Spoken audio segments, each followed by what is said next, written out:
तो स्वागत है आपका, आपके साथ मैं स्वप्निल। इस वक्त की बड़ी खबर सुनिए। जोधपुर में एक फेक कैंडिडेट यानी फर्जी परीक्षार्थी पकड़ा गया है। इसका नाम है झुंझा राम, जिसे पकड़ लिया गया। आईटीआई सेंटर से इसे पकड़ा गया है।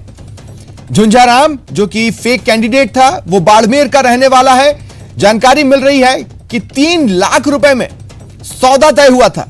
प्रेम प्रकाश एक व्यक्ति है जिसकी जगह पर परीक्षा देने का 3 लाख रुपए में सौदा हुआ। यह फेक कैंडिडेट आईटीआई सेंटर में पकड़ लिया गया। इसे शास्त्री नगर थाना ले जाया गया। देखिए, फॉर्म में खुद की ही फोटो लगाई थी झुंझा राम ने। बाड़मेर का मूल निवासी है, खुद टीचर भी है, अध्यापक है झुंझा राम। डीसीपी वेस्ट ने इस संबंध में जानकारी दी। तो देखिए, यह बड़ी कार्रवाई है। एक मुन्ना भाई पकड़ा गया है जो किसी और के नाम पर, किसी और की जगह पर परीक्षा देने के लिए पहुंचा था। उसे यह कॉन्फिडेंस था कि वो ऐसा कर भी लेगा, इसीलिए उसने 3 लाख रुपए में सौदा किया। प्रेम प्रकाश की जगह परीक्षा दे आऊंगा। वो खुद अध्यापक है, बाड़मेर का रहने वाला है। लेकिन देखिए, विजिलेंस टीम कितनी सतर्क है। आज जो परीक्षा करवा रही है टीमें, वो आज कितनी सतर्क है कि उसका ये फाउल प्ले चल नहीं पाया और वो पकड़ लिया गया। झुंझा राम नाम का ये फर्जी अभ्यर्थी, फर्जी परीक्षार्थी, ये फेक कैंडिडेट जोधपुर में पकड़ लिया गया।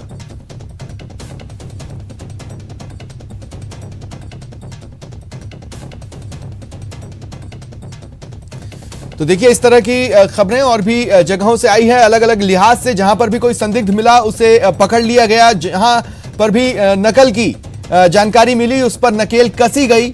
और यहां तो मामला ही फेक कैंडिडेट का था।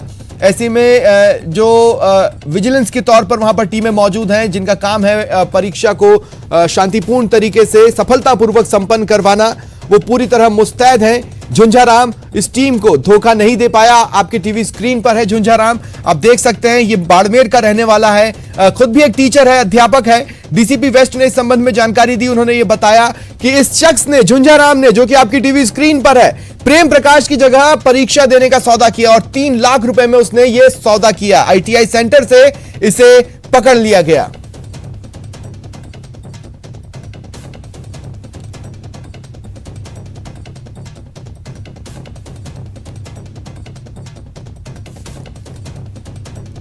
देखिए, कितनी चालाकी से ये अपने मंसूबों को अंजाम देना चाहता था।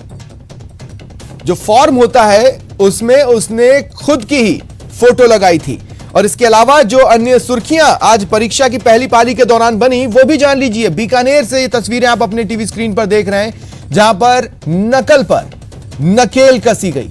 और इसके अलावा करौली की तस्वीरें हैं। 2 संदिग्ध हिरासत में लिए गए। यहां पर जरूर थोड़ा जो परीक्षा करवाने का जिम्मा जिनके कंधों पर है, उन पर सवाल उठ रहे हैं कि आखिर ये दोनों शख्स वहां तक कैसे पहुंच गए जहां तक इन्हें होना ही नहीं चाहिए था। ये दोनों ही संदिग्ध हालत में पकड़े गए हैं। फिलहाल उन्हें ले जाया गया है और इनसे पूछताछ की जा रही है।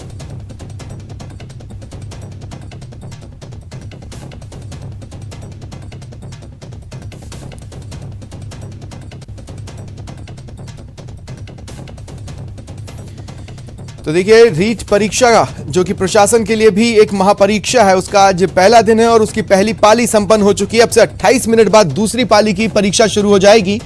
पहली पाली जो कि सुबह 10 बजे से 12:30 बजे तक थी, संपन्न हो चुकी है। उसके बाद जब अभ्यर्थी बाहर आए और उनसे हमारे सहयोगियों ने बातचीत की तो उन्होंने खुशी जताई। उनका यह कहना है कि इस बार का जो पेपर है वो बहुत ही आसान था। ऐसे में मेंस में अपेयर करने वाले लोगों की संख्या काफी ज्यादा रहने वाली है। परीक्षार्थी परीक्षा केंद्रों तक पहुंचे और परीक्षा में अपियर हुए। इस दौरान कई परीक्षार्थी ऐसे भी रहे जो लेट हो गए थे, उन्हें परमिशन नहीं मिल पाई एंट्री की। कुछ जगहों पर एंट्री की परमिशन भी मिल गई। और इन तमाम हलचलों के बीच में ये जो बड़ी खबरें सामने आई हैं, उनसे जुड़ी तस्वीरें आप अपने टीवी स्क्रीन पर देख पा रहे हैं। जोधपुर में एक फर्जी कैंडिडेट पकड़ा गया। इधर बीकानेर में नकल पर समय रहते नकेल कस दी गई। और इधर करौली में 2 संदिग्ध हिरासत में लिए गए हैं। इन सभी से पूछताछ की जा रही है।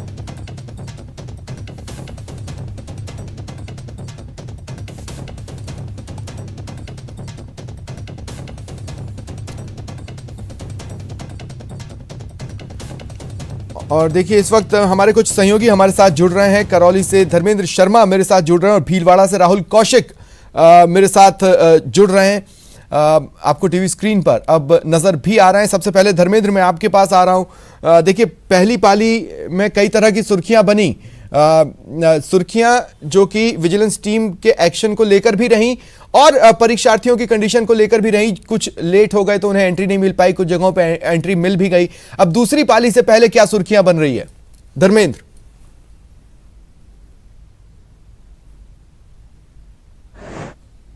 सुर्खियों की तो दूसरी पारी में ऐसी कोई भी व्यवस्था अभी तक सामने नहीं आई है। शांतिपूर्ण तरीके से जितने भी अभ्यर्थी थे वो अंदर प्रवेश कर चुके हैं परीक्षा केंद्रों पर। हालांकि सुबह की सी तरह कुछ परीक्षा केंद्रों पर वही स्थिति देखने को मिली।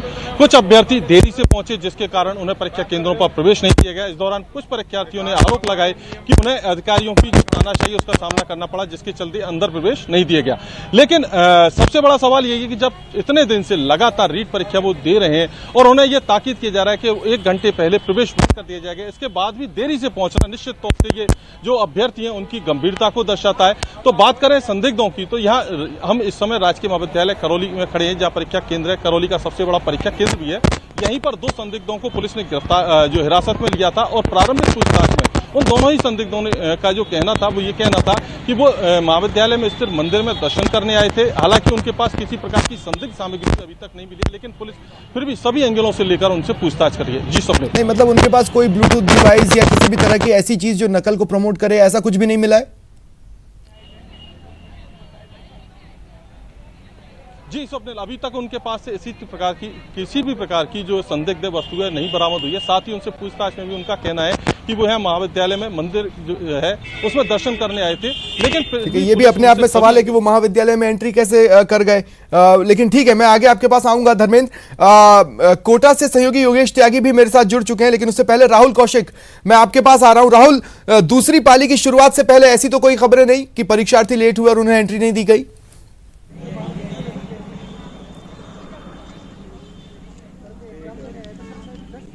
लगता है राहुल मेरी आवाज नहीं सुन पा रहे हैं। योगेश आपके पास आ रहा हूं। योगेश, सवाल वही, जिस तरह की सुर्खियां पहली पाली की शुरुआत से पहले बनने लगी थी, क्या दूसरी पाली की शुरुआत भी उसी तरह की सुर्खियों से हो रही है या फिर अब चीजें स्मूथ हो गई हैं?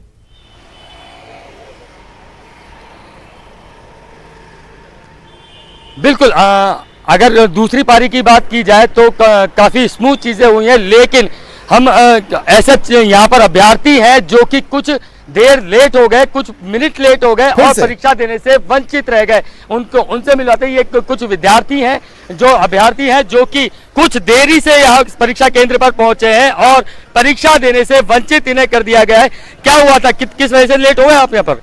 सर, हमें बताया गया था कि एडमिट कार्ड में आपको अपनी ओरिजिनल फ़ोटो लगाना है। मेरे पास वो प्रिंट मतलब फ़ोटो कॉपी वाली फ़ोटो थी, तो इस वजह से मैं उधर फ़ोटो बनवाने गया था और वहाँ मुझे थोड़ा सा समय हो गया। फिर भी मैं समय हो रहा है करके भागते भागते यहाँ आया और 2:05 हो रहा था। इन्होंने कहा कि सॉरी आप लेट हो गए हैं, आपको एंट्री नहीं मिलेगी। नहीं तो 5 मिनट की देरी जो ये किसने कहा था आपको? आपको पहले नहीं पता था कि ये करना है आपको? जी पता था, लेकिन मुझे वहाँ पर समय लग गया फ़ोटो बनवाने में। जी सर, इसमें जो निर्देश में ये भी नहीं दिया हुआ है कि डबल से एडमिट कार्ड चाहिएगा, तो हम पहले से व्यवस्था बना के लाते, वो भी नहीं हुआ। इसमें निर्देश में भी लिखा हुआ है। कहाँ से आए आप लोग? एमपी से। अच्छा, एमपी से आए हैं जी। तो आप कितने लोग वंचित रह गए? कम से कम 8-10 लड़के और भी अभ्यर्थी हैं, उनसे भी बात करें। आप किस वजह से वंचित रह गए पेपर देने से? लेट हो गए थे थोड़ा, फोटो कॉपी कराने के चक्कर में। फोटो कॉपी आपको पहले से पता नहीं था फोटो कॉपी करा के लानी? पहले सेट लाए थे, फर्स्ट पेपर में लग गया, सेकंड में नहीं पता था। अच्छा, सेकंड पेपर में नहीं पता था। पहले कहा कि नहीं लगेगी, बाद में बताया लगेगी फोटो कॉपी। तो लगभग कितने अभ्यर्थी हैं आपके जैसे जो वंचित रह गए? हम थे साथ में, ये थे भैया, सभी लोग लेट हो गए। तैयारी यहाँ की व्यवस्थाएं हैं जो कोटा की किस तरीके की है, क्या कितने आप लगता है कि अच्छी व्यवस्था है, कैसी है? सब पेपर नहीं दिया तो आप समझ सकते कैसी व्यवस्था होंगी।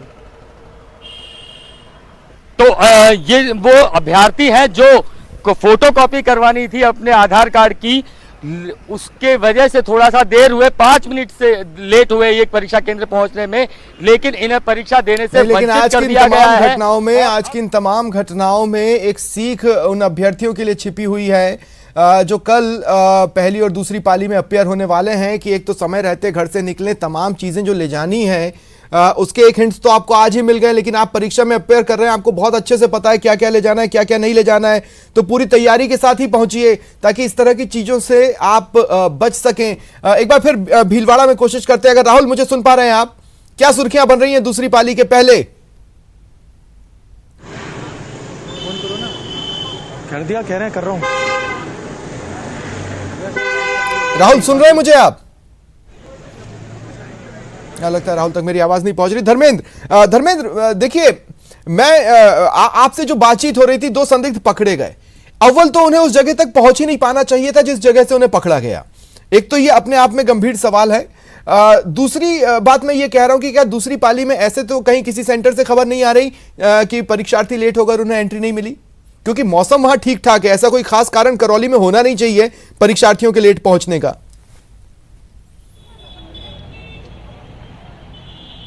देखिए स्वप्निल, बात करें परीक्षार्थियों के लेट पहुंचने की, तो हमें खुद को भी ये अनुमान था कि दूसरी पारी में जिस तरह से पहली पारी में अभ्यर्थी देरी से पहुंचे थे, दूसरी पारी में इस तरह का नजारा देखने को नहीं मिलेगा।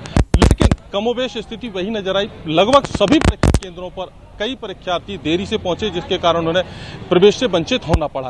इसके साथ ही सबसे बड़ा सवाल ये भी है स्वप्निल कि कई अभ्यर्थी ऐसे थे जो किसी के पास आधार कार्ड नहीं था, किसी के पास फोटो नहीं थे, किसी के पास पेन नहीं था। साथ ही बड़ी सी चीज ये है कि इतने दिनों से लगातार उन्हें यह ताकीद की जा रही थी कि इन्हें सामानों को लेकर नहीं आना, ये ड्रेस कोड होगा। लेकिन उसके बाद भी उन सारी जो जितनी भी उनको सूचनाएं दी गई, जितने भी निर्देश दिए गए, उन सभी की अवहेलना करते हुए वे लगभग उसी अवस्था में पहुंचे जिस तरह से अन्य बार वो परीक्षाओं के लिए पहुंचते हैं, जिसके चलते उन्हें काफी परेशानियों का सामना करना पड़ा। जी स्वप्निल। हाँ नहीं, लेकिन जो पहला सवाल था धर्मेंद्र, मैंने कहा कि वो जो दो संदिग्ध पकड़े गए हैं वो उस जगह पर पहुंच भी कैसे पाए जहां से उन्हें पकड़ा गया?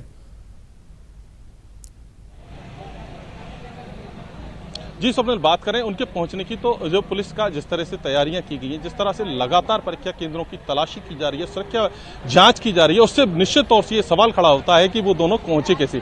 हालांकि उन दोनों जो संदिग्ध हैं उनका कहना है कि वो कॉलेज के पीछे की तरफ बाउंड्री है और उसके पीछे ही वहीं रहने वाले हैं, तो उसके रास्ते से दर्शन करने के बहाने उनका कहना है कि महाविद्यालय में पहुंचे थे। लेकिन इतनी जांच के बाद भी निश्चित तौर से उनका महाविद्यालय में पहुंचना और इस तरह से जो परीक्षा केंद्र है उसके कक्षों के पास घूमना निश्चित तौर से सुरक्षा व्यवस्था पर सवालिया निशान खड़ी करता है। जी ठीक है। दौसा से सहयोगी आशीष शर्मा इस वक्त मेरे साथ जुड़ रहे हैं। आशीष, आपसे हम जानना चाहेंगे कि दूसरी पाली की शुरुआत से पहले अब से 19 मिनट के बाद दूसरी पाली की परीक्षा शुरू होने वाली है। तमाम जो अभ्यर्थी अपियर कर रहे हैं उन्हें हम ऑल द बेस्ट कहते हैं, लेकिन उस समय से पहले इस वक्त क्या सुर्खियां बन रही हैं? बिल्कुल, दौसा की बात करें तो दौसा में अब 34 परीक्षा केंद्र पर हैं और दौसा के बात करें तो यहाँ पर रामकट जोशी परीक्षा केंद्र है ये, और यहाँ पर की जो तस्वीरें हम आपको दिखाने की कोशिश करेंगे। अब जो परीक्षा पूरी जो अंदर परीक्षार्थी वो अंदर जा चुके हैं और इनकी गहन जांच पड़ताल के बाद इनको अंदर प्रवेश दिया गया है। किसी भी तरह की कोई कोताही नहीं बरती जाए, इस तरह की कोशिश की जा रही है। और जो पहली पारी में जिस तरह के दृश्य देखने को मिले थे, काफी जो लेट हो गए थे बच्चे, इस सेकेंड पारी में भी इसी तरह के दृश्य देखने को मिले हैं। बड़ी संख्या में जो बच्चे थे वो लेट यहाँ पर आए हैं, ऐसे में उनको प्रवेश नहीं दिया गया है। प्रत्येक सेंटर पर 2 से 5 ऐसे बच्चे आए हैं जो उनको वापस बैरंग लौटाना पड़ा है। ऐसे में बार बार इस तरह की दूसरी पारी में भी वही दृश्य देखने को मिले हैं। और बात करें, क्योंकि निर्देश जारी किए गए थे कि जो फोटोकॉपी लेके आनी है, आधार कार्ड लेके आना है, लेकिन कई परीक्षार्थी इतने लापरवाह निकले कि वो गाइडलाइन की पूरी पालना नहीं की। जिस तरह की राजस्थान अध्यापक पात्रता परीक्षा के लिए जो गाइडलाइन जारी हुई है उस गाइडलाइन की पालना भी उन्होंने नहीं की है। और ऐसे में पूरी तरह जो यहाँ पर जो दूसरी पारी की जो परीक्षा है वो अब कुछ देर में शुरू होगी, लेकिन जो प्रवेश की प्रक्रिया है वो पूरी तरह हो चुकी है। हम यहाँ की सब इंस्पेक्टर हैं पिंकी, जिनको ड्यूटी लगा रखी है क्योंकि भारी पुलिस जाब्ता तैनात किया गया है। मैडम, किस तरह की सावधानियां बरती जा रही है और क्या दूसरी पारी में भी बच्चे लेट आए? हाँ, कुछ बच्चे लेट आए थे। 2 बजे तक बच्चों को एंट्री दी गई थी, 2 बजे बाद बच्चों को एंट्री नहीं दी गई। गवर्नमेंट के नियम अनुसार ही बच्चों को एंट्री दी गई थी। और किस किस तरह की लापरवाही बरत रहे हैं? जैसे कोई फोटोकॉपी नहीं ला रहा, कोई आधार कार्ड की? कुछ बच्चे हैं जो फोटोकॉपी नहीं लाए, आधार कार्ड नहीं लाए, ओरिजिनल नहीं लेकर आए, तो उनकी मदद स्टाफ ने भी की है। कुछ भारी व्यक्ति है, उनको तो अंदर एंट्री करने के बाद उनकी मदद की गई है। बिल्कुल पुलिस कर्मियों ने मदद करके उनकी जो फोटोकॉपी करवानी थी बाहर करवा के लाए ताकि सब परीक्षा दे सके, लेकिन निर्धारित समय के बाद में प्रवेश नहीं दिया गया है और यहाँ पर भी नहीं दिया गया है रामकरण जोशी परीक्षा केंद्र पर। बाकी दौसा के जो जितने भी 34 परीक्षा केंद्र हैं, क्योंकि सुबह केवल 24 परीक्षा केंद्र थे, अब 34 परीक्षा केंद्र हैं और अब लेवल 2 की एग्जाम हो रही है। ऐसे में बड़ी एग्जाम है और ज्यादा परीक्षार्थी इस दूसरी पारी में बैठ रहे हैं। ऐसे में पूरी सावधानी बरती जा रही है ताकि जो पहली पारी में जिस तरह शांतिपूर्ण दौसा में संपन्न हुई है तो दूसरी पारी भी शांतिपूर्ण संपन्न हो, ये कोशिश की जा रही है प्रशासन की ओर से। फिलहाल अभी तक किसी भी प्रकार की कोई ऐसी अनाधिकृत कोई सामग्री ले जाने की सूचना नहीं है। योगेश, मैं आपके पास आ रहा हूं। देखिए, एक शब्द होता है जिससे व्यापारी अपने आप को बहुत ज्यादा कोरिलेट करते हैं, बोहनी। उनके लिए बोहनी बहुत मायने रखती है। ओवरऑल अगर हम देखें रीट 2022 को लेकर तो बोहनी तो अच्छी हुई है, लेकिन बोहनी अच्छी होने का मतलब ये नहीं होता है कि आराम करके बैठ जाया जाए, है ना। बोहनी अच्छे होने का मतलब ये होता है कि मेहनत को कंटिन्यू रखना है जब तक कि पूरा दिन खत्म नहीं होता, पूरा टास्क खत्म नहीं होते। तो बोहनी तो अच्छी रही है, इसमें कोई दो राय नहीं है। बाकी आप बताएं।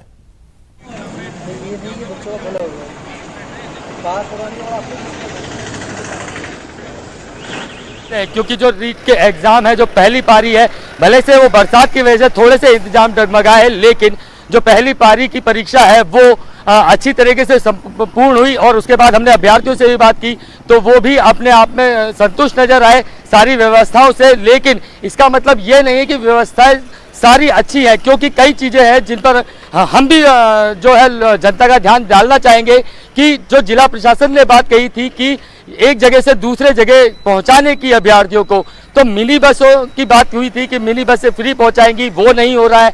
ऑटो वाले लिमिटेड किराया लेंगे अभ्यर्थियों से, वो नहीं हो रहा है। ऑटो वाले मनमाना ही किराया अभी भी अभ्यर्थियों से वसूल कर रहे हैं। जैसा कि जिला प्रशासन ने यह आदेश दिया था कि 1 किलोमीटर के 20 रुपए और उसके बाद के जो किलोमीटर होते हैं उसके हिसाब से 10 रुपए काउंटिंग के हिसाब से बिल पेमेंट करना है या बिल लेना है अभ्यर्थियों से, वैसा कुछ नहीं हुआ है। अभी दूसरी पारी शुरू हुई है, अभी देखना यह होगा कि जब दूसरी पारी समाप्त होती है उसके बाद हालात किस तरीके के देखने को मिलते हैं, क्योंकि अभ्यर्थी अभी भी बिल्कुल सही बात है आपकी। लेकिन योगेश, एक सवाल और मैं आपसे लेना चाहता हूं, वो ये लेना चाहता हूं कि दूसरी पाली के जो अभ्यर्थी हैं जो वहां पर परीक्षा देने पहुंचे, पहली पाली के अभ्यर्थियों का रिएक्शन जो था वो बड़ा हैप्पी रिएक्शन था कि पेपर बहुत आसान है, पिछली बार से भी ज्यादा आसान है। ऐसे में मेंस में पहुंचने वालों की संख्या काफी अच्छी खासी रहेगी। इस बात ने दूसरी पाली में जो अपियर हो रहे हैं उन लोगों में कॉन्फिडेंस में इजाफा ही किया होगा, आपकी अगर बातचीत हुई हो तो।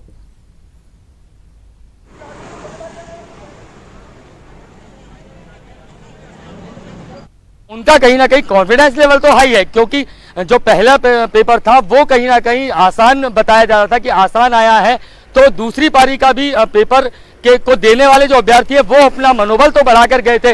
अब उनका मनोबल कितना काम आता है, जो पेपर है वो किस तरीके का आता है, ये पेपर छूटने के बाद ही पता चलेगा, क्योंकि पेपर लाने की तो इजाजत है ही नहीं। पेपर तो बाहर लेकर आ नहीं सकते, लेकिन जो अभ्यर्थी 5:30 बजे बाहर निकलेंगे वो असल में बताएंगे कि पेपर किस तरीके का रहा, और जो अभ्यर्थियों की जो प्रतिक्रिया उस वक्त आएगी वो बताएगी कि आखिर में जो दूसरा पारी का पेपर है वो किस तरीके का रहा। वैसे एक बार फिर न्यूज़ 18 राजस्थान उनकी प्रतिक्रिया को सबसे पहले अपने दर्शकों तक पहुंचाएगा। और विश्वास मानिए, कई पेरेंट्स इसलिए भी आज के दिन न्यूज चैनल्स को देखते हैं, खासकर रीजनल न्यूज चैनल्स को, क्योंकि उन्हें भी ये अंदाजा हो जाता है कि हमारे बच्चे जब परीक्षा केंद्र से निकल रहे होंगे तो वो किस तरह की चीजें फेस करके आए हैं, उनकी परीक्षा कैसे गई है। तो जो ये रिएक्शंस होते हैं वो उनको भी काफी सपोर्ट करते हैं, उनके लिए भी दिन बना देते हैं। मैं एक बार फिर कोशिश करूंगा, भीलवाड़ा में अगर सहयोगी राहुल कौशिक मुझसे जुड़ गए हैं। राहुल, आप मुझे सुन पा रहे हैं?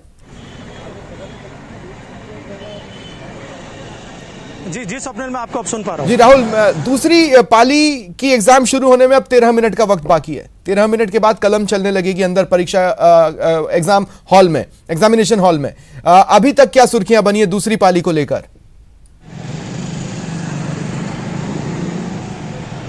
स्वप्निल, हम खड़े हैं राजेंद्र मार्ग स्कूल के बाहर, जो कि रीट परीक्षा का एक परीक्षा केंद्र है। यहाँ पे अभ्यर्थी अंदर पहुंच चुके हैं और कुछ अभ्यर्थी बाहर भी रह चुके हैं। पुलिस मुस्तैदी से अपना काम कर रही है, सुरक्षा के सारे प्रबंध हैं। एसपी और कलेक्टर खुद आज हाई अलर्ट मोड में है। पूरे शहर में जितने भी केंद्र हैं, 23 केंद्र हैं, उनका निरीक्षण कर रहे हैं। हमारे साथ एक व्यक्ति है जो बाहर रह गए हैं लेट आने के कारण, इनसे बात करते हैं। आप लेट कैसे हुए? सर, मेरा नाम अभिषेक गर्ग है, मैं 100 किलोमीटर दूर से आया हूँ सर। मैं 10 मिनट बारिश के मौसम की वजह से लेट हो गया था, गिर भी गया था सर। मेरी पट्टी बंधी हुई है, लेकिन फिर भी मेरे को अंदर जाने नहीं दिया है। नियमों में है कि 1 घंटे पहले अंदर पहुंचना है। सर मैं जल्दी आया था, लेकिन पूरी रात से बारिश हो रही थी और सुबह से मैं जब आ रहा था रास्ते में फिसल गया था, बाइक से गिर गया था, मेरे लगी हुई है सर, ये दिख रहा होगा आपको। फिर भी मेरे को 10 मिनट मात्र लेट होने से मेरे को अंदर नहीं जाने दिया जा रहा है। ये 1 घंटे से ये जो 10 मिनट की देरी है इन पे बहुत भारी पड़ रही है। एग्जाम जो परीक्षार्थी हैं परीक्षा नहीं दे पा रहे हैं। हमारे साथ और भी लोग हैं, आइए हम इनसे कोशिश करते हैं बात करने की। आप भी लेट हो चुके हैं, आप भी बाहर रुके हुए हैं। हाँ, बारिश की वजह से लेट हो गए थे। खाली 2:12 पे तो हम पहुंच भी गए थे, फिर भी हमें एंटर नहीं होने दे रहा। देखिए, बारिश एक बहुत बड़ा कारण रहा है इस परीक्षा में कि लेट होने का, कि जहां बारिश हुई है वहां अभ्यर्थी जो परीक्षा देने वाले हैं वो लेट पहुंचे हैं और 10-5 मिनट का फासला रहा है और वो अंदर नहीं पहुंच पाए हैं। जी स्वप्निल। ठीक है धर्मेंद्र, एक बार फिर मैं आपके पास आ रहा हूं। धर्मेंद्र, मेरा सवाल बेहद स्पेसिफिक रहेगा। सेकंड पाली की परीक्षा देने वाले परीक्षार्थियों से आपकी बातचीत हुई है तो उनका मोराल कैसा है?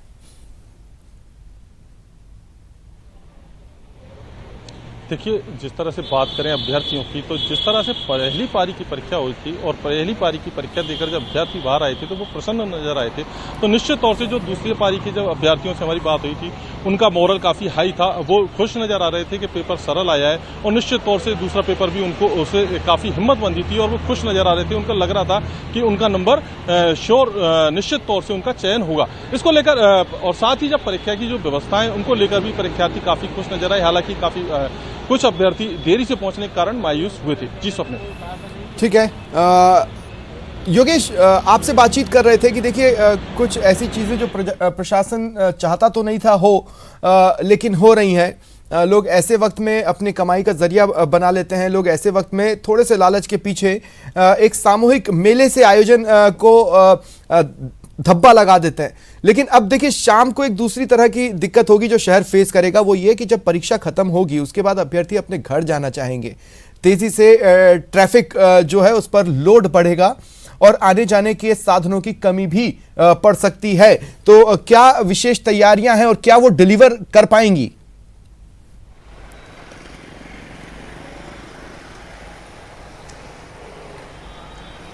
बिल्कुल, शाम के 5:30 बजे जो तस्वीर होने वाली है वो कुछ ऐसी ही होने वाली है, क्योंकि परीक्षा केंद्रों से जो परीक्षार्थी हैं वो बाहर निकलेंगे और उन्हें अपने गंतव्य पर जाने की जल्दी होगी। हालांकि जो जिला प्रशासन है उसने 150 अलग से बसों का इंतजाम किया है जाने के लिए, लेकिन बाकी के इंतजामों की भी जो हमने तस्दीक है वो कर चुके हैं। तो उन इंतजामों की क्या हालात होंगे वो उस वक्त देखने को मिलेंगे।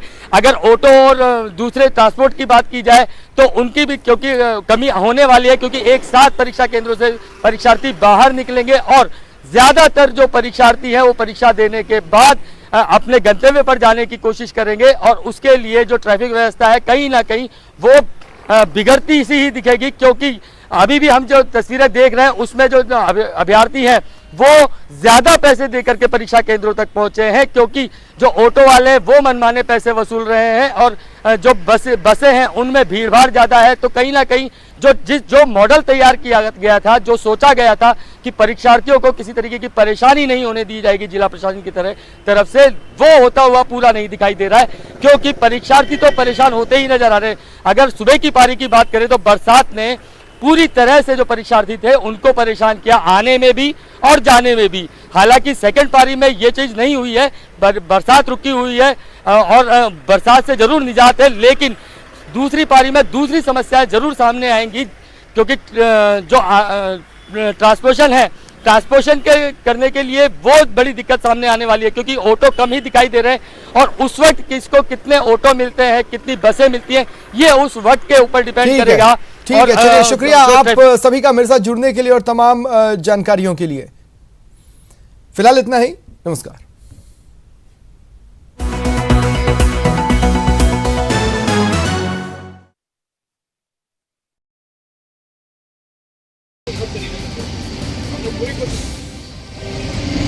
और अपने क्या है कि सबका देते हैं तो मुद्रा नाम पालना देने के लिए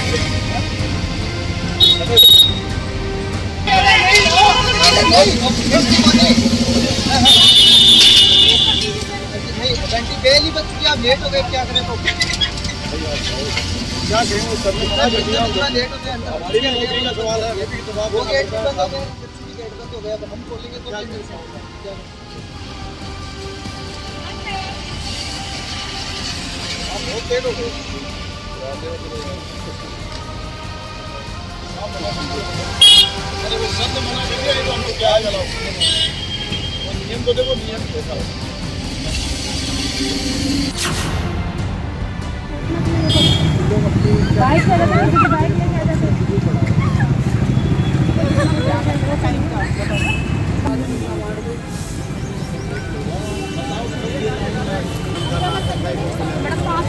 अरे 5 क्या हुआ, तो 2 मिनट लेट हुई ना। अरे 1 मिनट वाले को ही नहीं जाने दे रहे आप तो।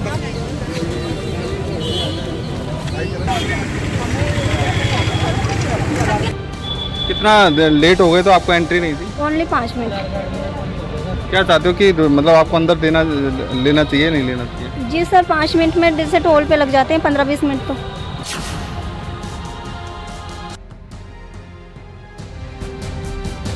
देरी की तो पता था, लेकिन ये जो बारिश की वजह से हम लोग लेट हो गए। मैंने रैपिडो को बुक किया, उसने 4-5 बार कैंसिल कर दिया और ओला भी नहीं आया। तब कहीं जाके ऊबर आया अभी लास्ट में आके, तब यहाँ छोड़ा मुझे। बारिश की वजह से सब लेट हुआ। दिल्ली से सर जी आए हैं, यहाँ साधनों का अभाव था। कुल मिला के कई जगह पूछने पे जो है कि भाई कॉलेज कहाँ पे है, तो कहीं उस मोड़ पर पूछे, कहीं उस मोड़ पर पूछे। ऊपर से बारिश हो रही है, इस वजह से उन लोग यहाँ 5 पे 3 पे आ गए हैं सर जी। और जो हालात आपके सामने ही हैं, जो चीज़ें